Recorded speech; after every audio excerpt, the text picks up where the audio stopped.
शुभं करोति कल्याणम् आरोग्यं धनसम्पदा शत्रुबुद्धिविनाशाय दीपज्योति नमोऽस्तुते।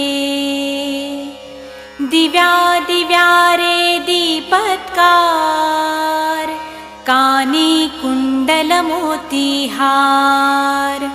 दिव्याला पाहून नमस्कार तिळाचे तेल कापसाची वात दिवा तेवे देवा पाशी उजेड पडे विष्णू पाशी माझा नमस्कार सर्व देव देवतां पाशी ये ग लक्ष्मी बैस ग बाजे।